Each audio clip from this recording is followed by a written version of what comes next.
sure it shows up.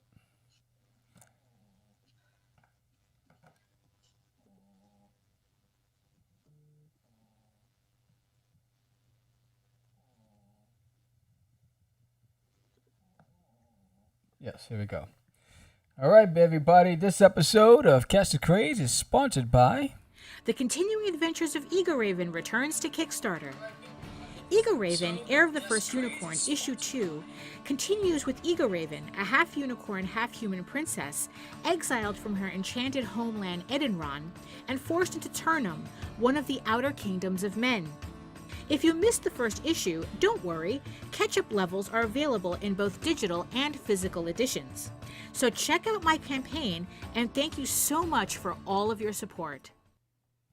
What's up, George? Who do we have on the show today? What up, Sammy? Today we have Mr. Dustin Brunnell, and he's going to be talking about his Kickstarter, which is Greed, not greed. This is greed. Stop being greedy. Let's get it.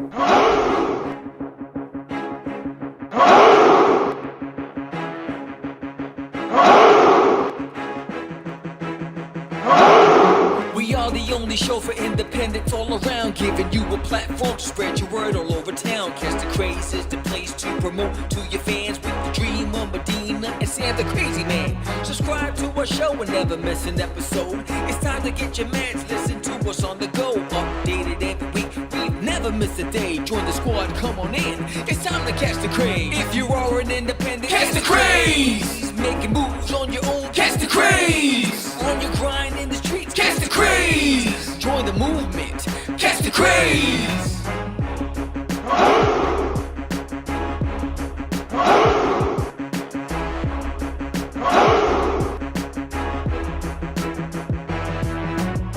Yeah, George, we did it again. Come on now. You know you want to do it. Catch the Craze.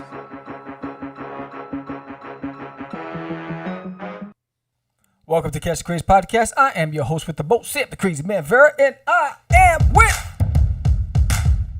George the Dreamer Medina. What's happening, Sammy? What's up, brother? What up, brother? And what's up, Creators Outlet? Thanks for joining. What's up, Georgie? Another day, another dollar. Chilling. Another day, another dollar. Big shout out, Creators Outlet. Thank you for joining. We are live on a Tuesday night.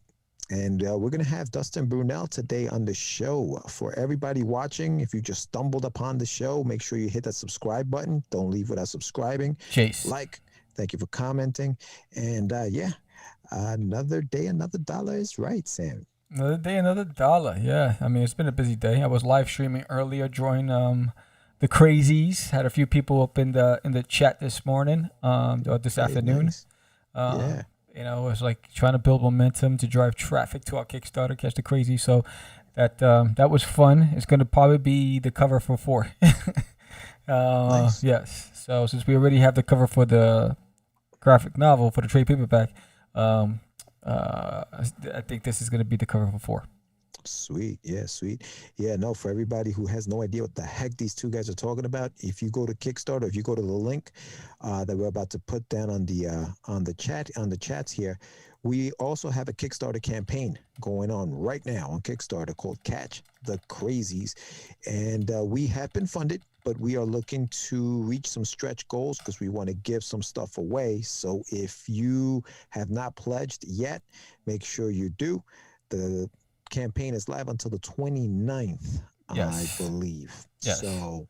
So we're going to be we want to get some stretch goals, give some stuff away. We have some cool stuff planned. Yes. And we also have a collaboration with another creator who also has a Kickstarter right now. Yes. Called the Nefarious Smiths. The Nefarious Smiths, yes. That's right. Once we reach 2,500 and once he reaches 2,500, we get to swap PDFs of our books. Yes. So make sure you check him out, check us out, and if you haven't yet, make sure you hit that pledge button and hook two brothers up. Yes, hook the brothers up.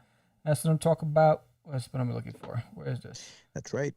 This is our third Kickstarter, which is the third issue of the book. So we're 3 issues deep. Yes. They are obviously reward levels to catch up if you haven't gotten the first 2 books, you can always catch up. There are reward levels on the Kickstarter for that. But yeah, definitely check it out and make sure you hit that pledge. We have some cool stuff. We have an homage cover on there, and when you click the link, you'll see what we're talking about. It's an homage cover that Sam did.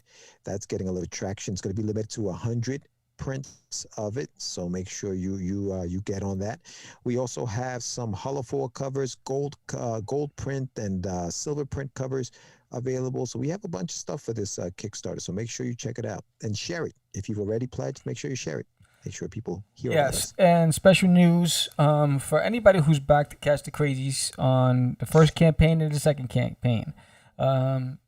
If you back the third campaign, you're considered a super backer to us. So because of that, we have a special surprise for you that we're going to announce and debut next Wednesday, 7 p.m. Eastern Standard Time, live on Twitch, YouTube, Facebook, and Twitter. So you want to be there because this is our way of saying thank you to you guys. Yeah, for those that have been there since day one, the number ones, thank you very much for coming along on this ride. And so if you've been a backer since day one for the first campaign that we did, we're definitely going to, hook you up with some stuff. Been working on behind the scenes, big announcement next week. So make sure that you log on next week. We're going to be live again next week on Wednesday. Usually we do this. I mean, we've done a few live shows now, man. Yeah, but we're doing a live thing. Although we're live tonight. We're going to be live on this show, and we have another show at 8 o'clock with another guest, and we'll be live tomorrow with 2 additional guests. Next Wednesday is just the Crazies. It's just us. And so we'll be talking about what we're doing for our super backers and some of the other stuff, like the raffle that we're holding. Once we get to 50 backers, we're 18 backers away from 50. So we really want to get to that 50 mark. We would love to get to 100, but right now the challenge is getting to 50. So that's spreading the word is critical. So everybody out there, if you could just share it with friends and family, let them know the Crazies are coming to Earth, and we need to round up the crew because we have to catch the Crazies, and we can't do it without you. Thank you, Creator, for that shout out. And our guest also has a campaign he'll be talking about tonight. Greed, he's a returning guest. He was on our show before. He did The Listener. That's right. That's right. Yes. And he's a friend of the show. In fact, I'm going to put a link to his campaign here. Greed on Kickstarter. Yeah. Mr. Dustin Brunnell. Yeah, he had a book called The Listener, and he had a campaign for that book, which was successfully funded. And this is, we'd have to ask him. I don't know how many campaigns he's actually done, but I might have put the wrong one. Hold on. Oops. Greed is the book that he's promoting tonight. It looks fun.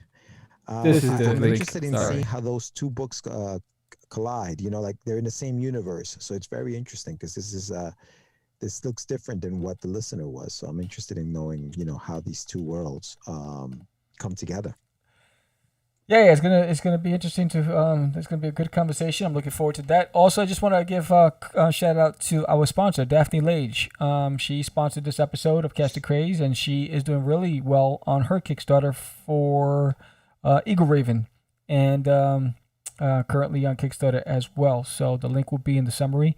So check out Daphne Lage's Eagle Raven on Kickstarter. She's killing it. She made her goal in 1 day, in like 2 hours. Yeah. She did a live stream. I attended the live stream. I was her first backer. And just want to say. And she killed it that first day.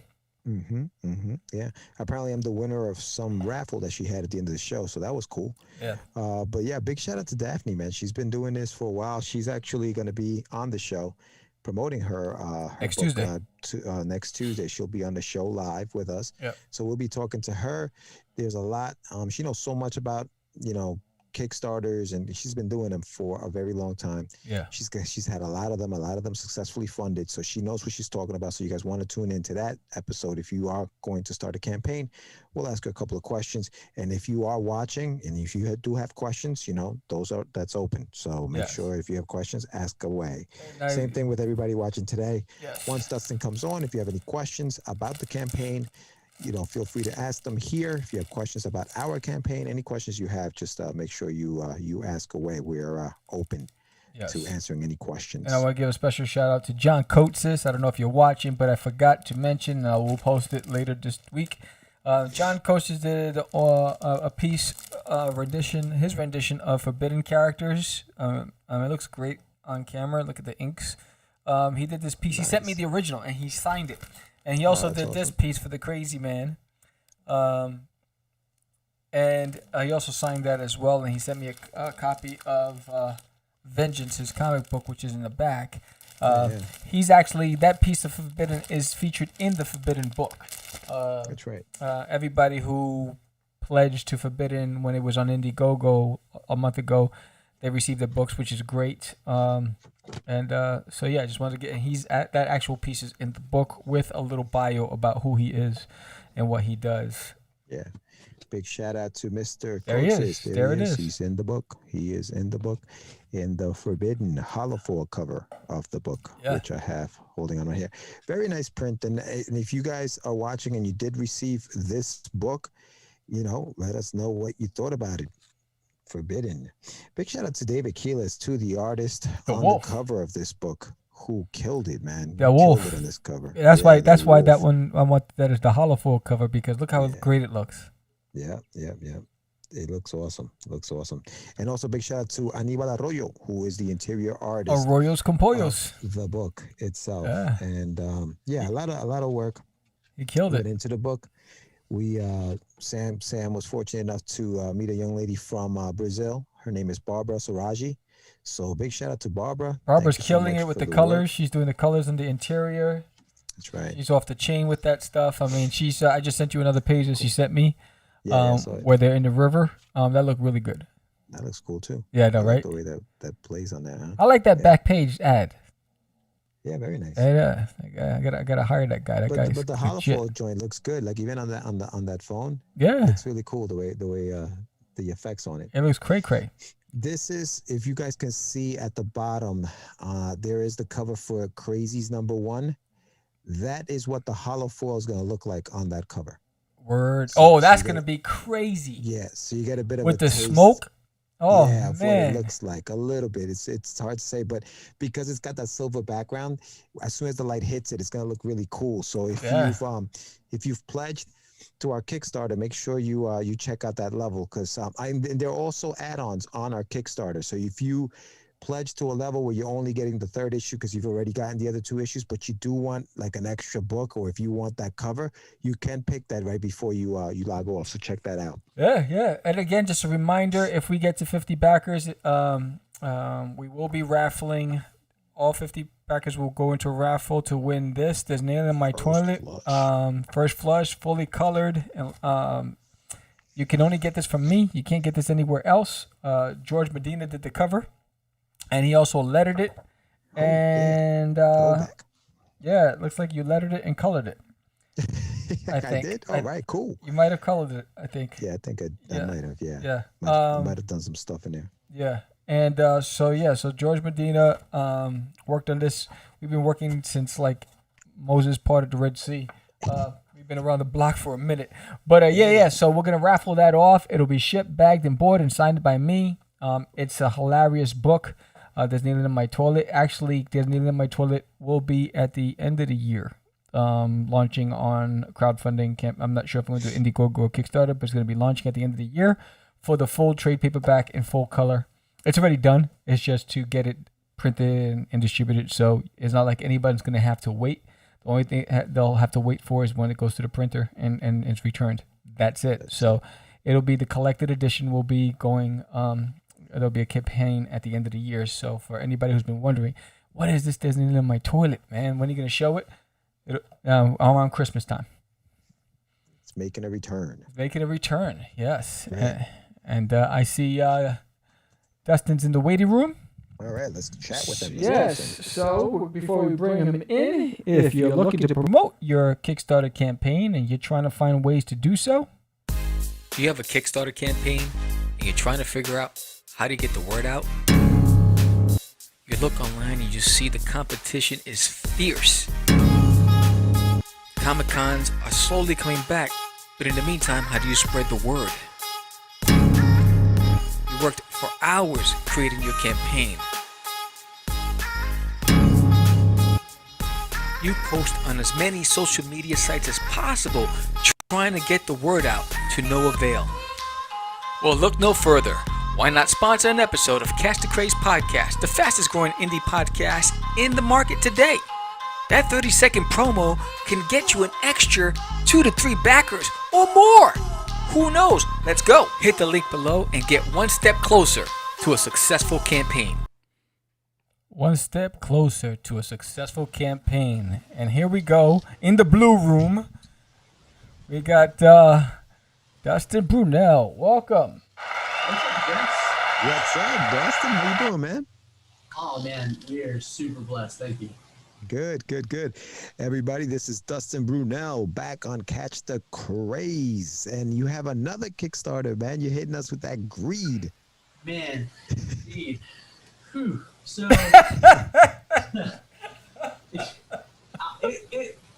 it's a lot because right now, like, you know, most people put out a couple books a year. You know what I mean? I'm on 4 books in 6 months. So it's a lot. And I'm very thankful. You know what I'm saying? The backings have been great. The fans have been great. Artists have been great. You know, it's been a phenomenal experience. Greed is a spinoff of The Listener. You know, it's a direct spinoff of The Listener. There is an 80-year time gap in between one book and the other. I did that so that people wouldn't have to feel like they needed to read one or the other. You know, you don't have to read them both. You can read one and still enjoy the other without, you know, reading both of them. Greed's like that. Oh, man.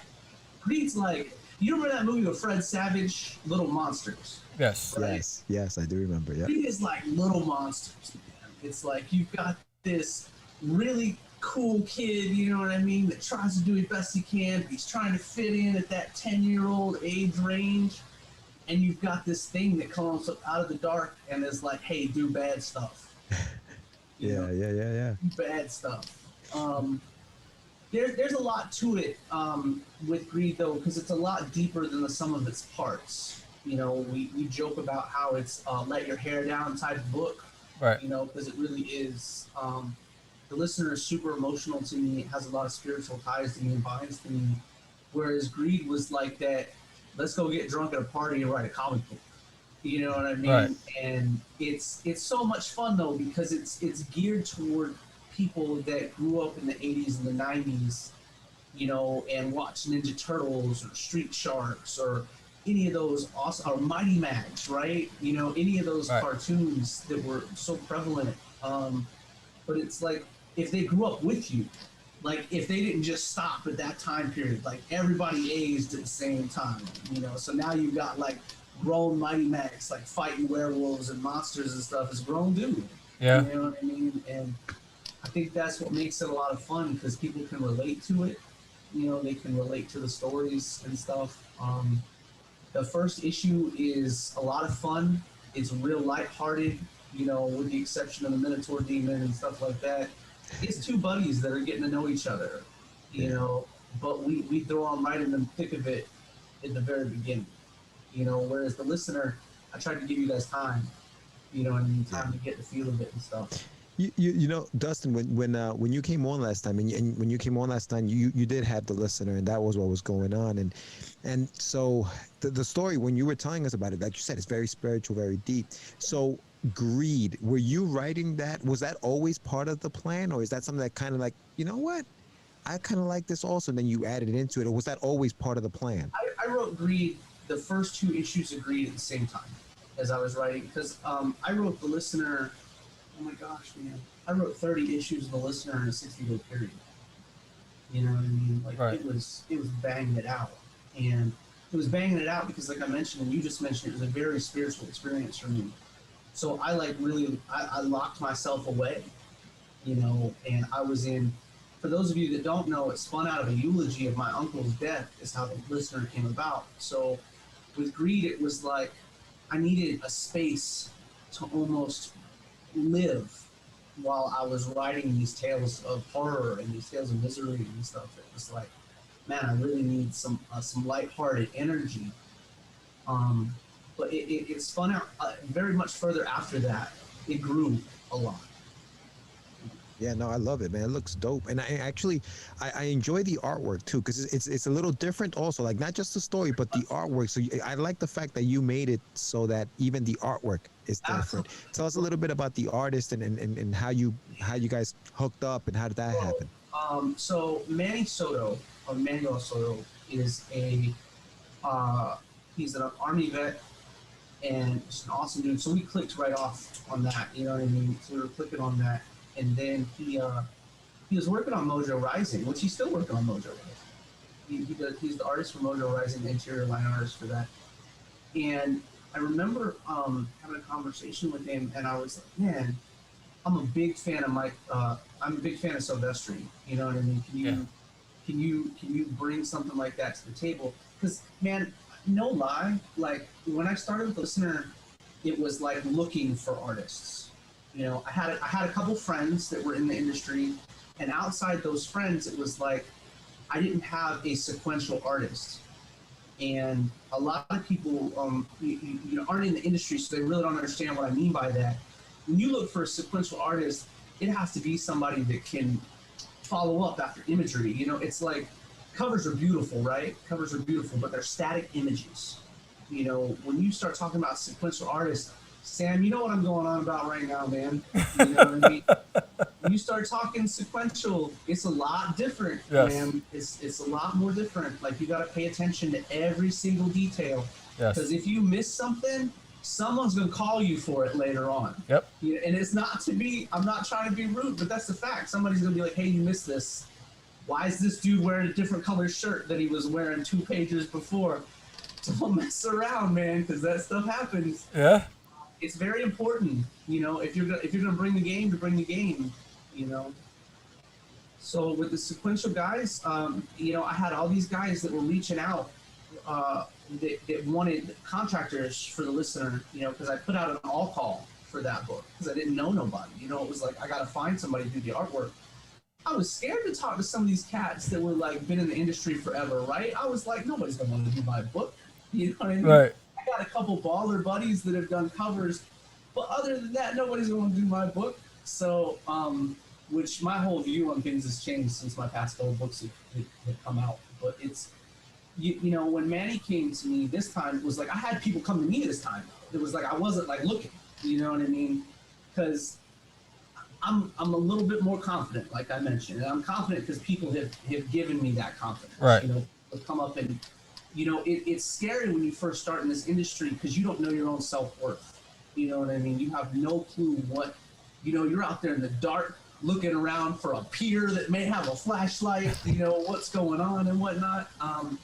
But it was really cool because Manny came to me this time and he was like, Bud, I can do it. I can do this. And I bring my own following from my book. And I was like, okay, well, I'm gonna have David Acampo coloring it. You know, David's huge and he's worked on all my books so far. He's done covers for my first book, second book, promo art, you know, all kinds of stuff. So I was like, I need to get David coloring, you know, so if he's good for it, we'll bring you on, you know what I mean? And Manny came on and he was like, is this what you're looking for? And I was like, yeah, okay, let's hang out. You know what I mean? We'll do stuff. Nice. Yeah. I do like some of like you have some of the concepts, like the early concepts from the book in the campaign on Kickstarter. So if you guys are watching now, check out Greed on Kickstarter. But some of the concept art is really cool, man. Now the concept for is it Cade or is it KD? Cade. Okay. So the look for Cade, was that something that came out of your head, or was that something that Manny kind of came in and kind of threw that in there? I have a tendency, and you guys will see as you guys keep up with my work and as my work goes on, you'll notice that most of the time for covers, I let people do whatever they want. Like I don't even give direction, generally speaking, for covers, unless it's an homage that I'm looking for, something like that. But when it comes to interior art, I'm really the same way, because it's like if I'm working with a dude and I'm like, hey, I've given you the design, you've got the layout, the book, you know, you've got a script, come at me with what you got for designs for characters. Because I give you a basic idea, you know, like for Cade, it was like, hey, I want him short. He's got to have long ears. You know, I had this image in my head, and I've been blessed because I feel like my artists and my team I joke about the whole Indiana Jones thing, and I talk about it a lot because it's very real for me. I feel like it's like I'm sitting at a table in the movie where they're eating the monkey brains, right? But it's like my brain, these guys are just like plucking stuff out of. So that's how I feel about it. The only thing that's different, like Manny's a cartoonist, you know, and we ended up going in that direction a little bit, which will be changed in the second book. We're veering back away from that because it's not that it looks good and I like it, but it's not where I want it to be. You know what I mean? It's supposed to be a much darker take than later on in the book than you get. You get a little bit more lighthearted than I would like. But it's cool. It looks good. It works for the story. I was very happy with it. You know what I mean? But we're looking for a direction and we're moving back into it a little bit. But so as you're going through the cave, I needed the big ears, the big mouth, the very muscular, because you got to have somebody that's going to hang out with these big dudes, right? Even if he's only like 3 foot tall. You know what I mean? He's got to be able to take on the 10-foot tall dude. You know what I mean? It's got to make some kind of, even though it's, you know, it's not realistic or anything, he's still got to be able to hang a little bit. You know, he's still got to be able to do a little something. Right. But, you know, the tail, I didn't have the tail. And Manny added the tail, and I think the tail went really well. You know what I mean?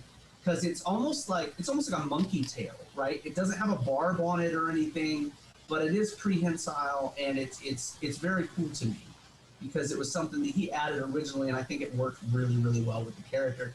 Because it also sets it apart from that, Dustin, you made a gremlin. Now, it doesn't look like a gremlin. If you know much about gremlins, there's a lot of, you know, spotting on the skin. The colors are different. You know, the mouth is different. It doesn't have a tail. Lots going on.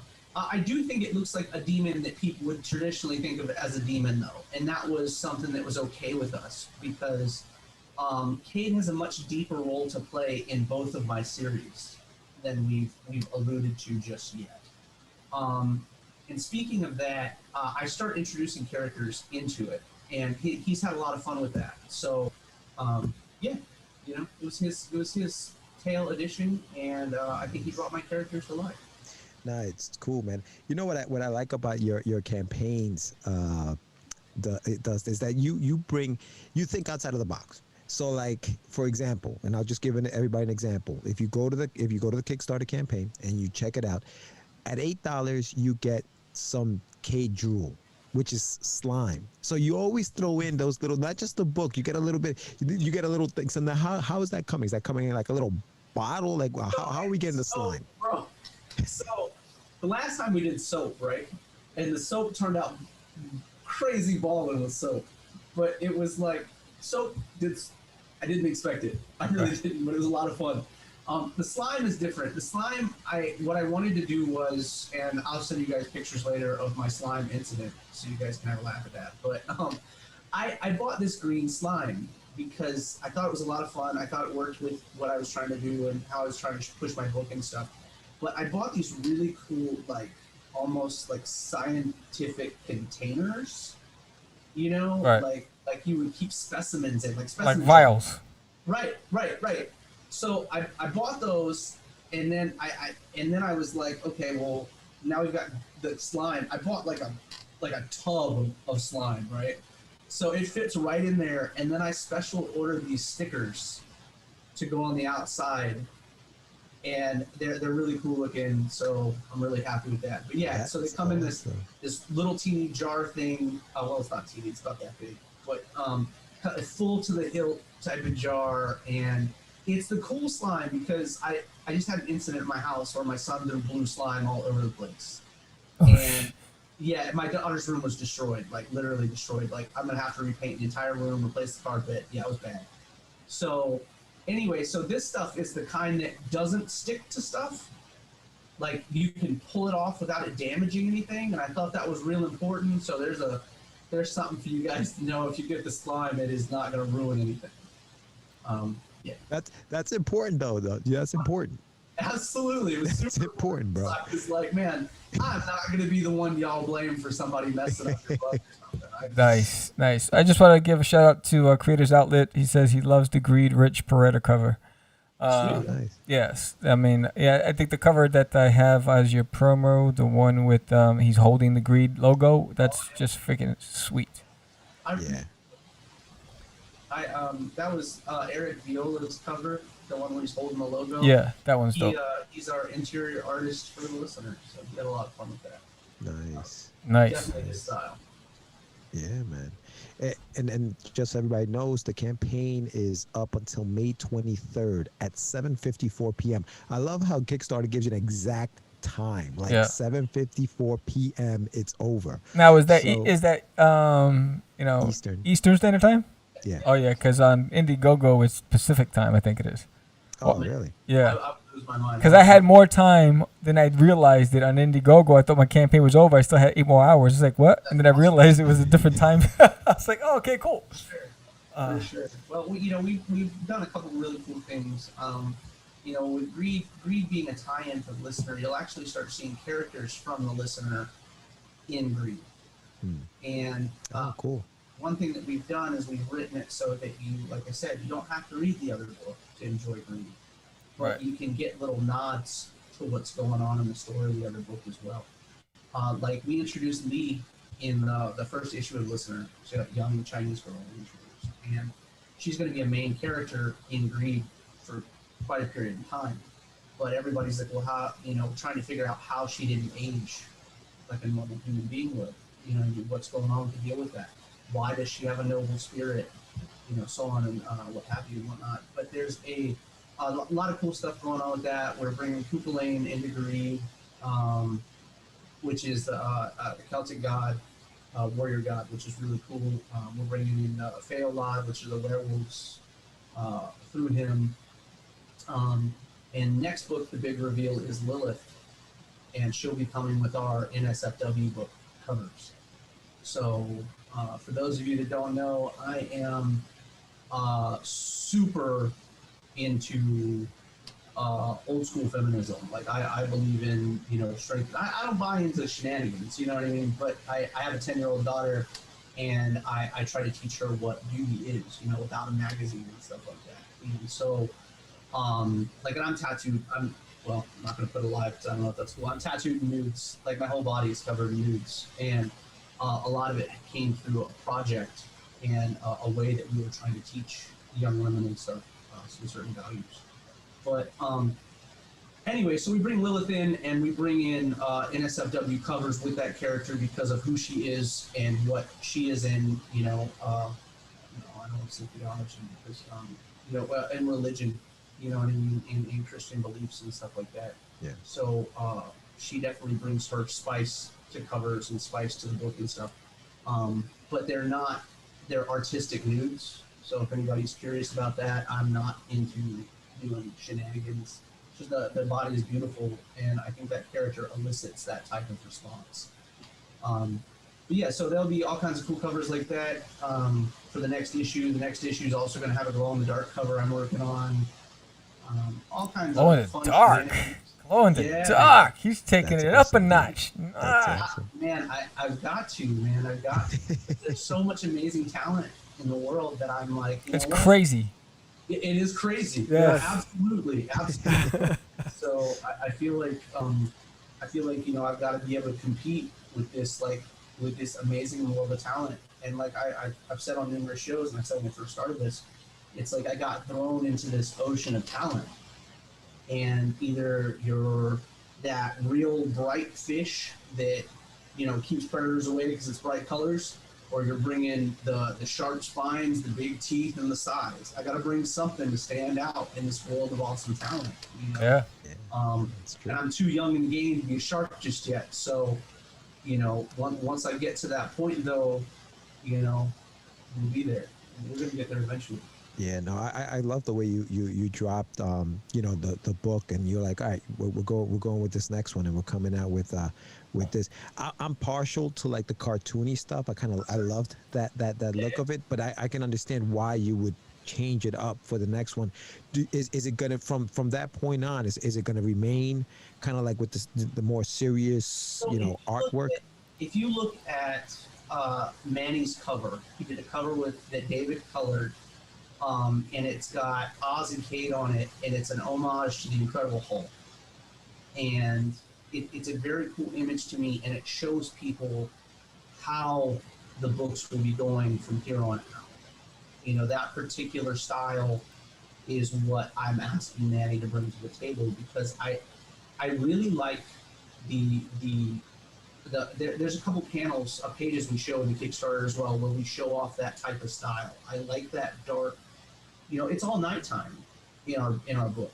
You know what I mean? Throughout every issue of this book for the foreseeable future, because one thing that Cade talks about is the fact that he can't be out during the day because he's the monster under the bed. All right. You know, so it's a much darker vibe. And the same thing with the listener. Even during the day in the listener, it's a very dark book. You know, and I think that I keeping true to how I feel like things are going is the vibe that I'm going for. You know what I mean? And I think that the cartoon elicits a different type of response. You know, the later issues of the later pages of Greed are more brightly colored than the earlier issue or the earlier pages, because the first half of the book you're dealing with the Minotaur, like from like jump, right? Like you're literally dealing with this Minotaur demon. And after that, you're in school with Oz for a little bit. He's doodling in school. You know, I've shown those panels a little bit, and there's, you know, all these different things, aspects of his life. You know, coming home, seeing his parents. You know, because I think those are all important details. And I know that people can be like, "Oh, that takes up page time, or it takes up this or that." It doesn't matter. It's still character building. You know what I mean? You need to understand that these people exist in this world, because if you were reading a novel and you treated it like no other characters existed but yours, it wouldn't go very far.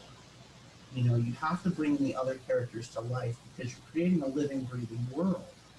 You know, and if we don't have these other characters, these supporting characters, then it gets very boring very quick.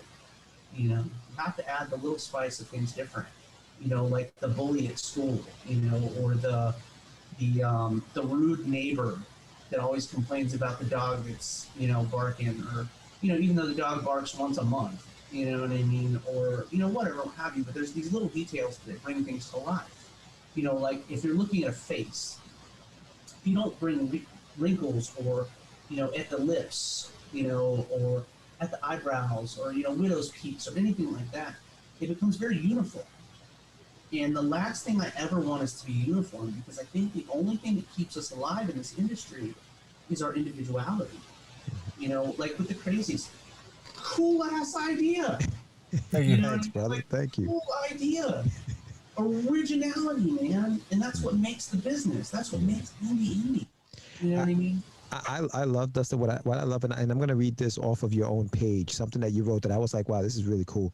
It says, everything you've heard about religion is true, with the exception being they all exist in another realm adjacent to our own, a realm where Hades and Lucifer share hell, a place where Christ, Odin, and Zeus debate your fate. Lesser gods and demons traverse a landscape that is identical to our own. A thin veil separates us from them. That concept is really, really dope, bro. Where did that idea come from? I know you said it's like I want to do like almost like one, you know, where you just go out and have it. But this is deep, dude. Like this is still deep. So where did that come from? It's meant to be that way because it's the same world, right? Yeah. Because I can't. When we talk about the listener, the lore and the background and stuff is so very deep, and there's so much to it. And with Greed, it was like I didn't have the opportunity. I had the opportunity for the people that knew what the whole world existed of, right? But when you go to pitch an offshoot, you're trying to pitch something in a world where people don't know you. You know, like you guys, when you back my book, or other people that back my book, they know what my other book was. You know, they know kind of what they're getting. They have an idea of what's coming at them. You know what I mean? But when you go to Greed, it's like, well, it's a much, you know, different looking type of book. What am I getting? So I had to basically go, well, hey, look, this is like an elevator pitch for the listener without adding. You know what I mean? I have to give you what without adding, because he's not in this book. So it was like a way to write what I've been writing in another way. I think that because the listener had all these, like Star Wars, perfect example, use Star Wars. Star Wars has, I'm a huge fan of the EU, huge fan. Been reading the novel since I was like 9 years old, right? I probably have 40 hardbacks upstairs on my shelf. It's my jam. But at the same time, Star Wars is so unique because there's so many different stories about so many different people. You know, different characters. It doesn't have to be Han Solo or Luke Skywalker. Right. It's a world they've created. And with the listener, it was like, man, there are so many really cool characters that we've created that have not gotten screen time. You know? So I was like, how do I bring Cade into light and show him off in a world that people don't realize exists already? You know, so it was like, okay, well, I'll give you the elevator pitch because in Greed, you get thrown into the other side like almost immediately.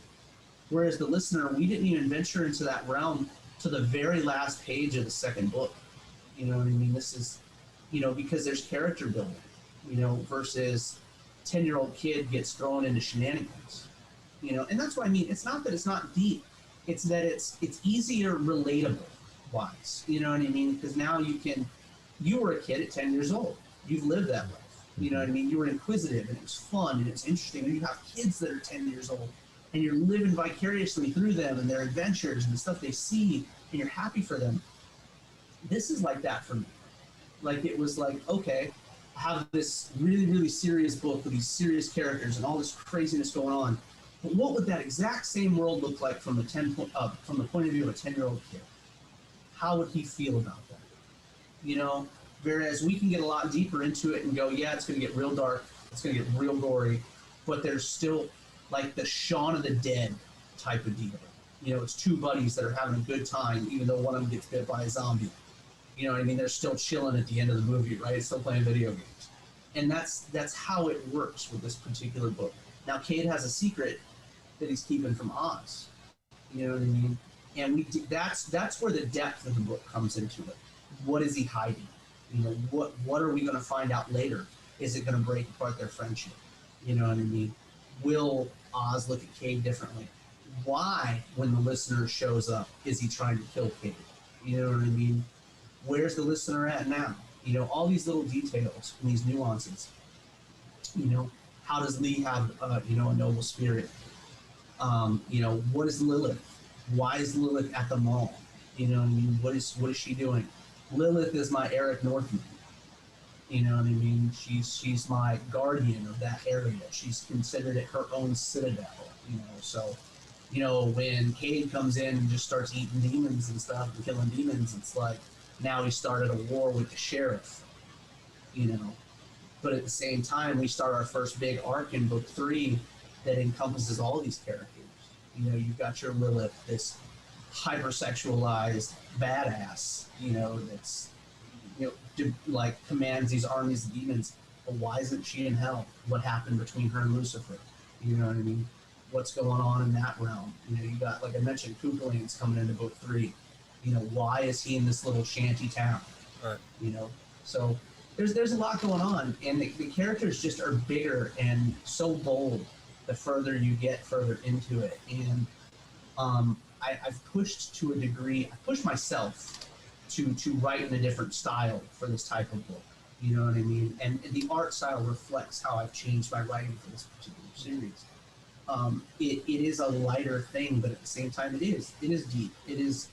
But it's deep on a different level. It's more so on these two characters and about these two characters, whereas the listener is this massive world as a whole. You know, I always talk about how we can't be like inclusive.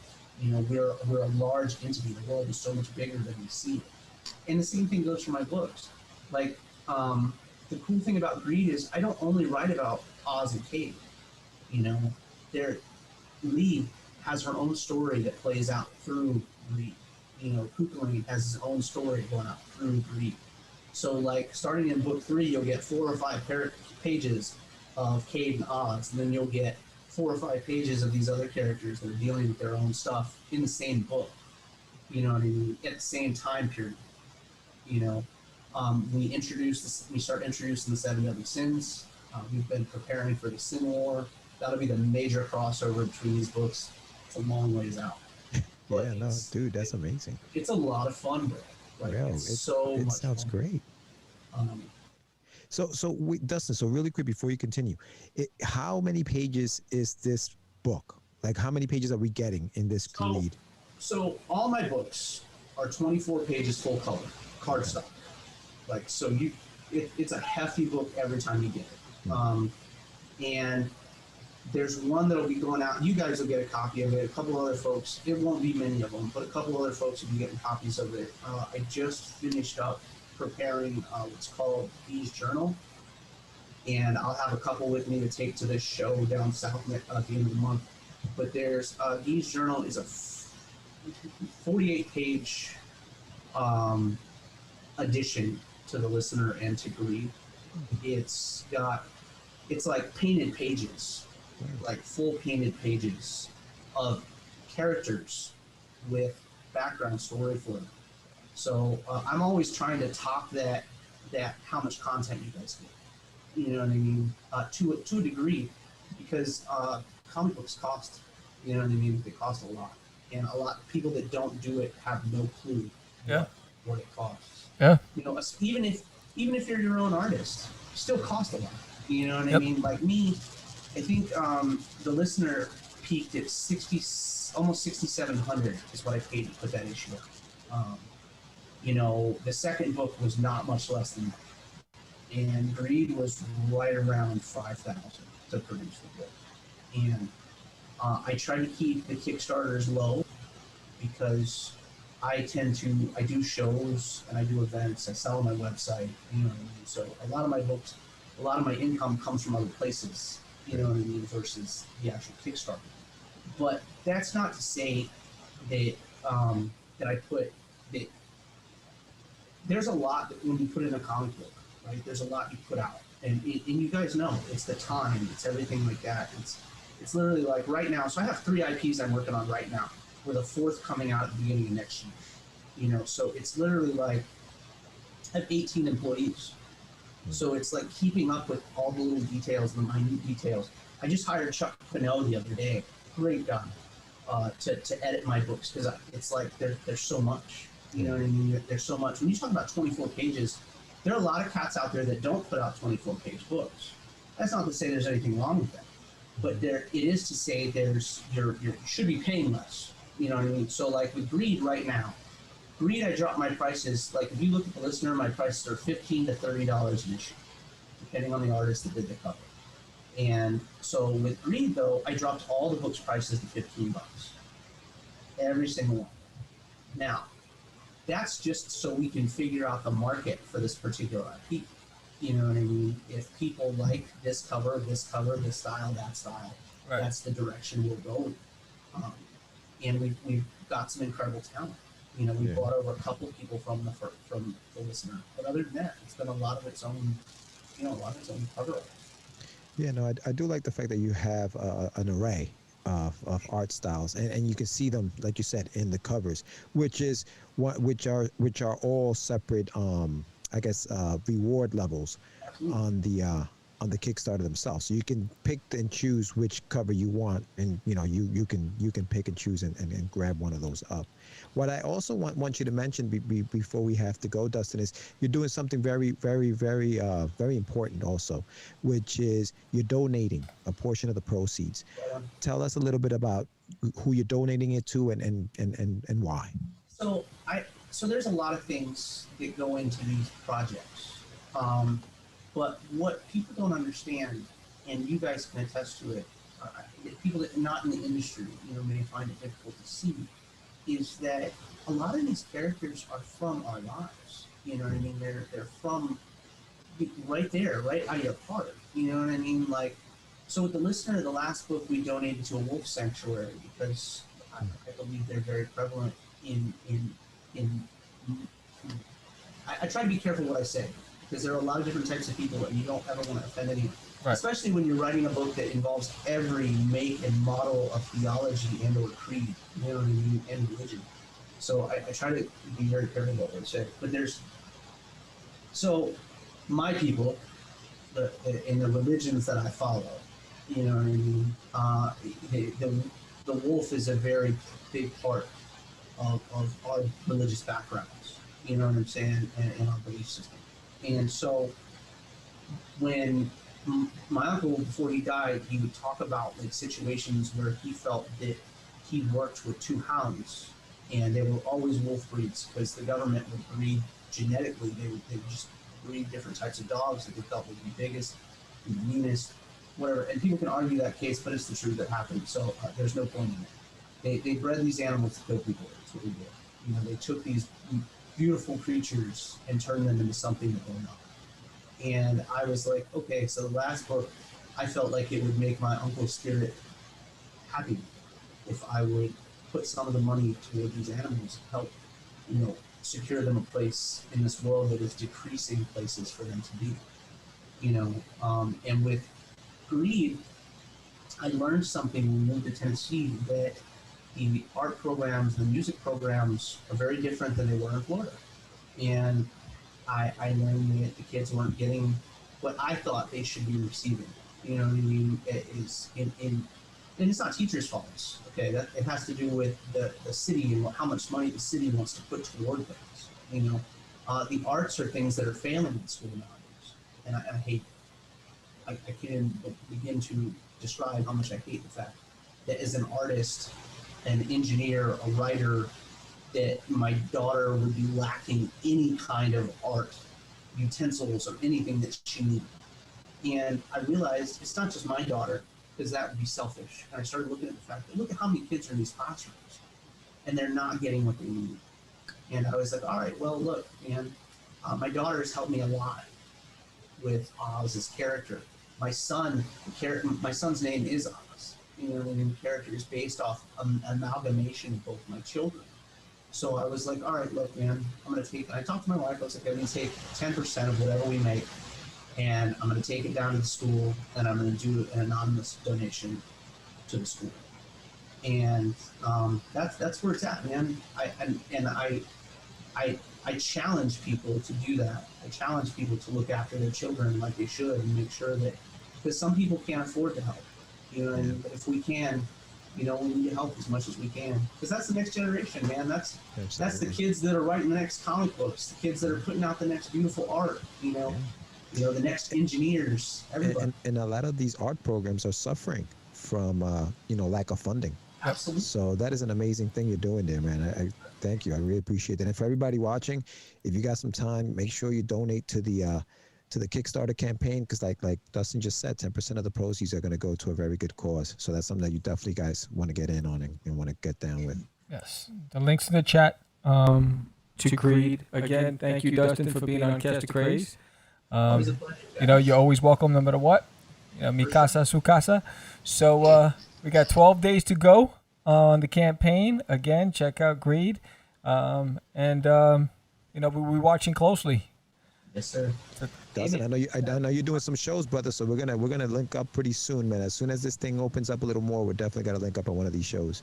Yeah, man. Like I'm really excited about that. Yeah. Because we're doing them. We're all over the country right now this summer. There's like 5 shows I haven't even announced yet. So I'll shoot you guys a schedule. If I'm anywhere near you guys, man, I'll get you guys passes. Come hang out. You know what I mean? Let's do it. Let's do it. I'm excited, but I really appreciate you guys. I'm blessed to know you guys. You guys are really cool folks. It's always a good time hanging with you guys. I have a really cool little thing that you guys are going to be getting really shortly. Oh, nice. Thanks, man. Because I think Kate could be a little crazy. So got some cool stuff coming your way. But like I said, thanks so much. I appreciate your time. You guys are putting out amazing work. I'm also paying really close attention to your own Kickstarter. I love it. You know, I think it's very happy, and I think we need more of that in the world. Yeah. You know, so love those covers, guys. Love that sequential artwork. You know? Sandy's going in. Yeah, man. Yeah, sure. But you guys be good. You too, brother. Take care of each other, huh? Absolutely, yes, brother. Yes, sir. Absolutely. Thank you, man. Have a good one, all right? You take care. You got it. Peace. All right, so that was Dustin Brunnell, and his campaign is Greed. So again, check it out. The link is in the chat, and it's also in the summary in this video that you can watch forever and ever and ever. Thank you for those of you. Thank you, Creators Outlet, for joining us tonight, and anybody who's been watching on the other streaming channels. With that said, we have to close down because we're coming back in 10 minutes on another live show. So I got to end this show to start that show. I'm Sam the Crazy Man Vera. I'm George the Dreamer Medina. See you in 10. And we are out. It's just easy. It's not. Crazy. Acquiesce. No, I was talking about my friend Acquiesce. I met him Say my name, right? This is what you were thinking? Oh, He described me. He said, I'm the... What? Catch the Craze. You're listening to Catch the Craze. You're listening to Catch the Craze. To Catch the Craze. You are listening to Catch the Craze on Catch the Craze. You're listening to Catch the Craze.